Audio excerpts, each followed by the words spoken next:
اکثر کہا جاتا ہے کہ آپ کا کیا عقیدہ یا رسول اللہ المدد میں؟ ہم نے کہا جی ہمارا عقیدہ یہ ہے کہ یہ ایک طویل جملے کا مخفف ہے، یہ مسلمان کی جو اصل نیت ہے اس کا یہ مخفف ہے کہ کیا؟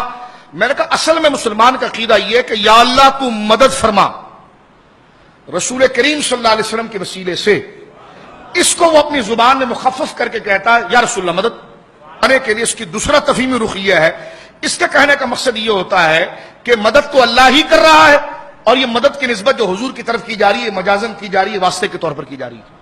وہ یہ کہتے ہیں کہ جب آپ کا یہ عقیدہ ہے کہ مدد خدا نے کرنا ہے تو پھر رسول کا نام کیوں لیتے ہیں؟ آپ ڈائریکٹ کہہ دینا یا اللہ مدد، تو آپ رسول کا نام کیوں لیتے ہیں؟ تو ہم نے کہا الحمدللہ یا اللہ مدد کا کون انکار کرتا ہے؟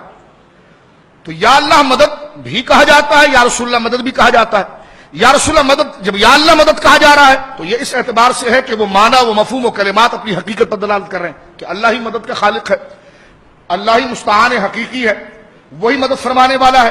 لیکن جب یہ جملہ کہہ دیا جاتا ہے یا رسول اللہ مدد، تو اس میں مراد حقیقت کی نہیں ہوتی، مجاز کی ہوتی ہے، یعنی مدد تو اللہ کر رہا ہے اور اللہ ہی مستعان حقیقی ہے، مدد کا خالق بھی اللہ ہے، مدد کرنے والا ذاتی طور پر اللہ ہے۔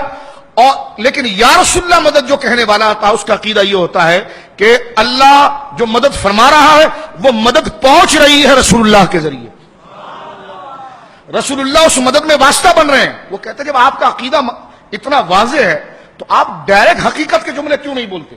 آپ مجاز کے جملے کیوں بولتے ہیں؟ تو میں نے کہا یہ تو اہل زبان کا شوق ہے، کبھی وہ حقیقت بولتے ہیں کبھی مجاز بولتے ہیں۔ آپ کون ہوتے پابندی لگانے والے؟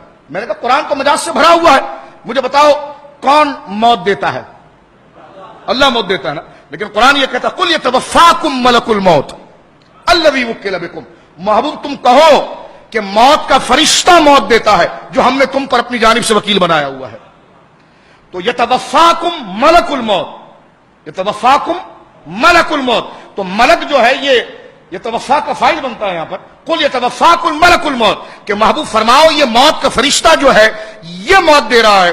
تو مجھے بتائیے قرآن نے خود بتانا حالانکہ موت کون دے رہا ہے؟ اللہ رب العالمین، لیکن کیا یہ مجاز نہیں ہے؟ معنی یہاں پر یہی کیا جائے گا کہ موت تو اللہ دیتا ہے لیکن اس کے لیے واسطہ حضرت اسرائیل بنتے ہیں۔ اسی طرح اس مجاز میں کہا جاتا ہے کہ مدد تو اللہ کر رہا ہے اور واسطہ رسول اللہ کی ذات بن رہی ہے۔ یہ مجاز کا استعمال قرآن میں ایک جگہ پر تو نہیں، یہ بھی مجاز پر منطبق ہے۔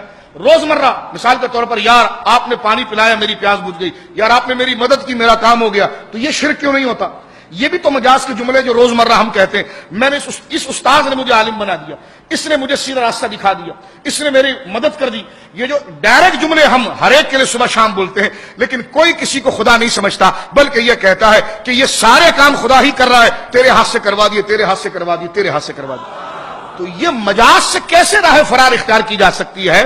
تو لہذا اگر واقعی میں کوئی مفتی ہو اور اس کے سینے میں امت کے لیے نرم دل ہو تو وہ تعصب سے کام نہیں لے گا، بلکہ اس حقیقت اور مراد کو سمجھ کر کہے گا کہ کب لفظ مجاز کے لیے کہا جاتا ہے اور کب لفظ جو ہے وہ اس کی حقیقت کے لیے کہا جاتا ہے۔ سرکار دو عالم نے نہیں فرمایا، دیکھیں نا کسرا کا جب نمائندہ حضور کی بارگاہ میں آیا اور اس نے کہا جی آپ کو گرفتار کرنا ہے ہم نے، سرکار صلی اللہ علیہ وسلم نے فرمایا ٹھیک ہے گرفتاری کی بات بعد میں کریں گے، اور ایک صحابی سے کہا کہ اس کی خاطر تواضع کرو، لے جاؤ، یہ سفیر ہے، اب بھلے یہ ان کی طرف سے آیا ہے، کسرا کی طرف سے آیا ہے، لیکن یہ سفیر ہے، اس کی خدمت کرو، اس کو کھانا پینا کھلاؤ۔ فرمایا صبح بیٹھ کے تجھ سے بات کر رہیں گے۔ اور سرکار علیہ الصلوۃ والسلام کا جب اس نے خط پھاڑا تھا تو حضور علیہ الصلوۃ والسلام نے ہاتھ اٹھا کر اس کے لیے دعائے ضرورت کی تھی، اور رات کے وقت اس کے بھتیجے نے اس کو مار ڈالا۔ یہ ساری چیزیں حضور کو خواب میں دکھا دی گئی صلی اللہ علیہ وسلم۔ صبح وقت حضور علیہ الصلوۃ والسلام نے اس سفیر کو بلایا اور اس سے کہا کہ ان ربی، اس کو جملہ کہا حضور نے، یہ حدیث کی کتابوں موجود ہے کہ ان ربی قد قتل ربک، میرے رب نے تیرے رب کو مار دیا۔ اب دیکھیں حضور نے، یہ حضور کی توحید ہے، اور حضور سے بڑا موحد کون ہوگا؟ حضور سے بڑا توحید اور اللہ کی شان کے جملہ بیان کرنے والا کون ہوگا؟ اب دیکھیں لفظ رب مشترک ہے اور یہ دونوں حضور نے استعمال کیا، دونوں کے مصرف الگ ہیں۔ فرمایا ان ربی، میرا جو رب ہے، قد ربک، اس نے تیرے رب کو مار ڈالا ہے، قتل کر دیا ہے تیرے رب کو۔ اب آپ دیکھیں حضور نے اللہ کے لیے بھی رب کا لفظ استعمال کیا اور اس کسرا کے لیے بھی حضور نے رب کا لفظ استعمال کیا۔ مجھے بتاؤ کہ سرکار دو عالم صلی اللہ علیہ وسلم تو وہ امام الموحدین ہے، حضور ہی کے دم قدم سے تو توحید کا تعارف ہوا ہے۔ اب ایک جملے میں جناب جو ہے کہ وہ دو لفظ موجود ہے، وہاں پر تعویل کی جاتی ہے کہ جناب جہاں حضور نے رب اللہ کے لیے کہا ہے وہ حقیقت کے معنی میں ہے، اور جہاں رب اس کو کہا ہے وہ مجازن اور دنیاوی امور و حکمران کے معنوں میں ہے۔ تو میں نے کہا جب یہاں پر تعویل ہو سکتی ہے تو یا رسول اللہ المدد میں تعویل کیوں نہیں ہو سکتی؟ یا غوث اعظم المدد میں تعویل کیوں نہیں ہو سکتی ہے؟ اسی طرح قرآن نے کہا فَإِنَّ اللَّهُ مَوْلَاهُ وَجِبْرِيلُ وَصَالِحُ الْمُؤْمِنِينَ۔ یہ کہتے ہیں عجیب ڈرامہ ہے جناب، تم مدد اللہ کے لیے بھی بولتے ہو، رسول کے لیے بھی بولتے ہو، غوث کے لیے بھی بولتے ہو۔ میں نے کہا یہ ڈرامہ نہیں ہے، حقیقت ہے۔ اللہ نے مولا کا لفظ خود کے لیے بھی بولا، جبریل کے لیے بولا، سارے مسلمانوں کے لیے بولا۔ فرما فَإِنَّ اللَّهَ، اگر الفاظ کے اشتراک سے شرک ہوتا ہے تو یہ شرک قرآن کی آیت کو کیسے آپ نبھائیں گے؟ میں صرف ایک دوستانہ مشورہ آپ کے سامنے، کس طرح آپ نبھائیں گے اس کو کہ فَإِنَّ اللَّهَ مَوْلَاهُ وَجِبْرِيلُ وَصَالِحُ الْمُؤْمِنِينَ۔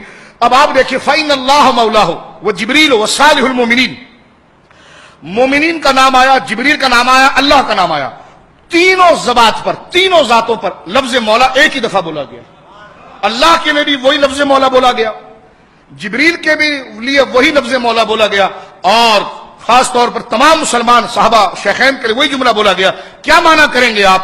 تو یہ معنی یہی بنے گا کہ لفظ اللہ کے، جب اللہ کے لیے لفظ مولا بولا گیا تو وہ اپنے حقیقی معنی میں بولا گیا، جبریل کے لیے بولا گیا تو مجاز کے معنی میں بولا گیا، حضرت فاروق اعظم حضرت صدیق اکبر کے لیے بولا گیا تو مجاز کے معنی میں بولا گیا۔ تو میں نے کہا بس یہی ہے کہ جب مدد کا معنی اللہ کے لیے بولا گیا تو حقیقت میں بولا گیا، جب رسول اللہ کے لیے بولا گیا تو مجاز کے بارے میں بولا گیا، غوث اعظم کے لیے بولا گیا تو مجاز کے معنی میں بولا گیا۔ یہ اب یہ الگ بحث ہے کہ ان کی مدد کرنے کی کیا دلیل ہے۔ ہم یہ بات بیان کرتے ہیں کہ شرک ان لفظوں سے ثابت نہیں ہوتا، بس یہ ہے، یہ تو ایک الگ بحث ہے۔ اچھا دلیل پڑھو آپ، رسول اللہ مدد کرتے ہیں، ہم نے کہا یہ تو الگ موضوع ہے، پہلے یہ تو طے کر لو کہ شرک نہیں ہے۔ یہ گڑمڑ کرتے ہیں، پھر گڑبڑ، اچھا پھر جب پھنستے ہیں تو پھر کہتے ہیں اچھا پھر دلیل پڑھو رسول اللہ کہاں مدد کرتے ہیں۔ تو میں نے کہا دلیل دوسری بحث میں پڑھ لیں گے، پہلے یہ بتا دیتے ہیں اگر کوئی لفظ حضور کے لیے بولے تو مشرک نہیں ہوتا، شرک نہیں ہوتا، پہلے یہ طے کریں آپ۔ دوسری بحث میں دیکھیں گے کہ حضور علیہ الصلوۃ والسلام مدد فرماتے ہیں، اس کی کیا دلائل ہے۔ تو یہ دونوں الگ الگ چیزیں ہیں۔ حضور کے لیے اگر کوئی شخص یہ جملہ کہتا ہے، صحابہ برملا کہتے تھے، سرکار کے جبوں کے لیے یہ جملہ کہتے تھے کہ ہمیں شفا اگر ضرورت پڑتی ہے تو ہم حضور کے جبے کو دھوتے ہیں، وَنَسْتَشْفِي بِهَا لِلْمَرْضَىٰ، اور حضور کے جبے کے دھون، اس پانی، اس غسالے، اس برتن میں پڑے ہوئے پانی جس میں حضور کا جبہ رکھا گیا تھا، اس پانی سے ہم شفا حاصل کرتے ہیں۔ اور میں کیا عرض کروں، علماء موجود ہیں، بتاتے بھی شرم سی آتی ہے کہ نستشفی جو ہے باب استفعال سے، اور جمع متکلم کا صیغہ ہے، اور باب استفعال جو ہے طلب فعل کے لیے آتا ہے، طلب فعل کے تو معنی کیا ہوا؟ نستشفی بها للمرضى، ہم اپنے مریضوں کے لیے اس سے شفا طلب کرتے ہیں اور کرتے رہیں گے۔